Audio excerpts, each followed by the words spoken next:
మీకు ఈ వీడియో నచ్చినట్లయితే వీడియో క్లిక్ చేసి ఛానల్ని సబ్స్క్రైబ్ చేసుకోండి. ఇక అన్నం తింటున్న రామలక్ష్మి, ఏంటి రామలక్ష్మి, మీ నాన్న చూస్తే ఇబ్బంది అవుతుంది కదా, మీ నాన్న మాటని కాదని నువ్వు ఇలా తింటున్నావేంటి, మీ నాన్న చూస్తే ఏమవుతుంది అని పద్మ పార్వతి ఇద్దరు అడుగుతూ ఉంటారు. నాన్న చూడాలనే కదా నేను తింటున్నది అని రామలక్ష్మి అంటూ ఉంటుంది. నీకింత ధైర్యం ఎక్కడి నుంచి వచ్చింది అని బామ్మ అడుగుతూ ఉంటుంది. నీ నుంచే నానమ్మ అని రామలక్ష్మి చెప్తూ ఉంటుంది. నా నుంచి ఏంటే అని బామ్మ షాక్ అయి అడుగుతూ ఉంటుంది. నాన్నకి ఇష్టమైన పెరుగన్నం కూడా తింటాను, గడ్డ పెరుగుతో తింటాను, నేనే వేసుకొని తింటానులే అని రామలక్ష్మి తింటూ ఉంటుంది. ఏంటే నా నుంచి ధైర్యం నుంచి వచ్చిందని చెప్తున్నావు, చెప్పవే అని బామ్మ అడుగుతూ ఉంటుంది. నువ్వు నాన్న ఇద్దరు మాట్లాడుకుంటుంటే నేను విన్నానులే అని రామలక్ష్మి చెప్తూ ఉంటుంది. రామలక్ష్మి అలా తింటున్నందుకు ఇక సీను ఆ జానికి సంతోషపడుతూ ఉంటారు. నేను మీ నాన్న మాట్లాడడం ఏంటి, నేనెప్పుడు మీ నాన్నతో మాట్లాడాను, మీ నాన్న బయటికి వెళ్ళాడు కదా అని బామ్మ చెప్తూ ఉంటుంది. ఇక తింటున్న రామలక్ష్మి ఒక్కసారిగా షాక్ అయ్యి ఇక లేచి నిలబడుతుంది. ఏంటి, నాన్న ఇంట్లో లేడా అని అడుగుతూ ఉంటుంది. అవునే, ఇంట్లోనే లేడే అని బామ్మ చెప్తూ ఉంటుంది. ఇక అప్పుడే రఘురామ్ బైక్లో బయటికి వెళ్ళిన వాడు ఇంట్లోకి వస్తూ ఉంటాడు. ఇక రామలక్ష్మి అయితే బాగా కంగారు పడుతూ ఉంటుంది. నేరుగా రఘురామ్ తింటున్న రామలక్ష్మి దగ్గరికి వచ్చేస్తాడు. షాక్ అయి చూస్తూ ఉంటాడు. నాన్న, మీరు ఇప్పుడే వచ్చారా అని రామలక్ష్మి అడుగుతూ ఉంటుంది. ఏమ్మా, నీకు రావడం ఇబ్బందిగా ఉందా, సరే నీ పెరుగన్నం అయిపోయిన తర్వాత వచ్చేదా, ఇప్పుడు వెళ్ళిపోనా అని రఘురామ్ చెప్తూ ఉంటాడు. అది కాదు నాన్న అని రామలక్ష్మి చెప్తూ ఉంటుంది. చూసావమ్మా, నా మాట అంటే నా భార్యకి మాత్రమే కాదు, నా కన్న కూతురికి కూడా లెక్క లేకుండా అయిపోయింది. ఏం తప్పు చేశానమ్మా నేను, ఏం పాపం చేశానమ్మా నేను అని రఘురామ్ చెప్తూ ఉంటాడు. రఘు, ఎందుకురా అలా మాట్లాడతావు, అలా మాట్లాడకు, నువ్వు చాలా మంచివాడివి, పుణ్యాత్ముడివి, నీలాంటి వాడు ప్రతి ఇంట్లో ఉండాలని, బిడ్డగా ఉండాలని ప్రతి ఒక్కరు కూడా కోరుకుంటారు అని బామ్మ చెప్తూ ఉంటుంది. కానీ నేనైతే ఈ ఇంట్లో ఉండకూడదు, నేను లేకపోతేనే బాగుంటుంది అని అనుకుంటున్నారు కదమ్మా ఈ ఇంట్లో వాళ్ళు అని రఘురామ్ చెప్తూ ఉంటాడు.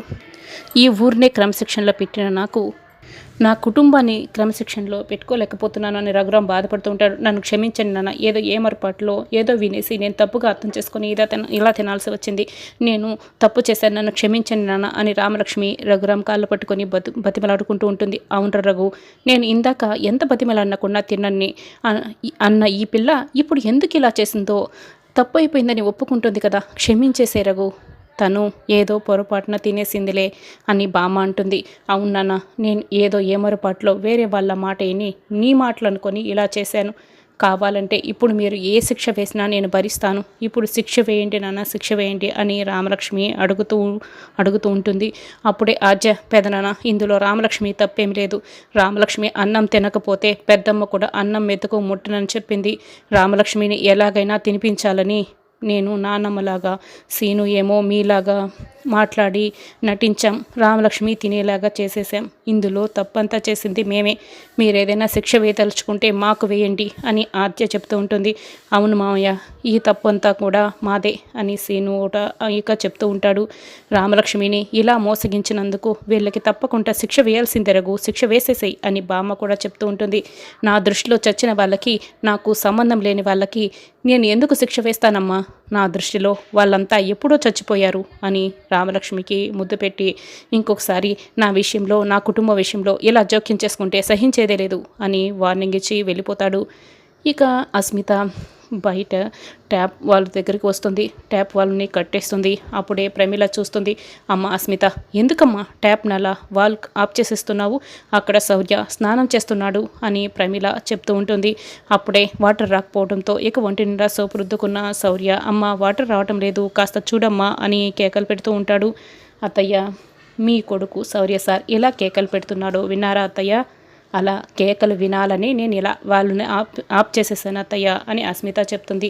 అమ్మ, బకెట్తో వాటర్ తీసుకొస్తావా అని శౌర్య ఇక గట్టిగా అరుస్తూ ఉంటాడు. వాడు బకెట్తో వాటర్ అడుగుతున్నాడు, నేను వెళ్ళి ఇచ్చేసి వస్తాను అని ప్రమీల చెప్తూ ఉంటుంది. అత్తయ్య, మీరు కాదు, నేను బకెట్తో వాటర్ తీసుకెళ్తాను అత్తయ్య అని అస్మిత చెప్తుంది.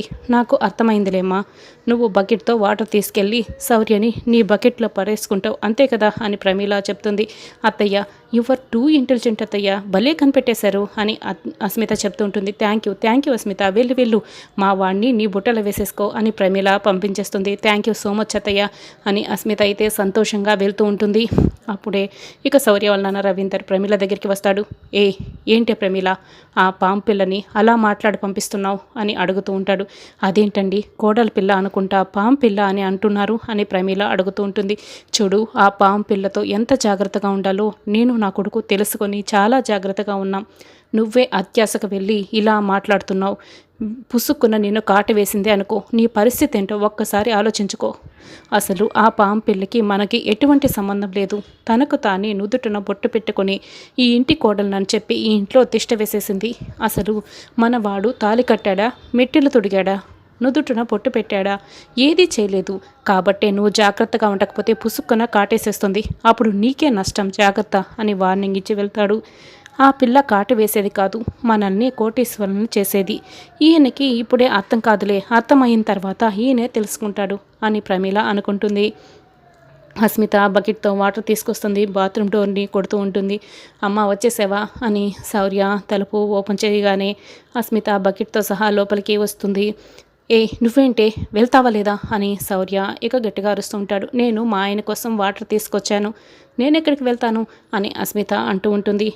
మీ ఆయన ఏంటి, మీ ఆయన మనకేం పెళ్లి కాలేదు, ఎవరు నువ్వు ఆయనని మాట్లాడుతున్నావు అని శౌర్య అడుగుతూ ఉంటాడు. నేను నా భర్త గురించి మాట్లాడుతున్నాను, మీ గురించే మాట్లాడుతున్నాను అని, నేను నా భర్తకి స్నానం చేయించే ఇక్కడి నుంచి వెళ్తాను అని అస్మిత చెప్తూ ఉంటుంది.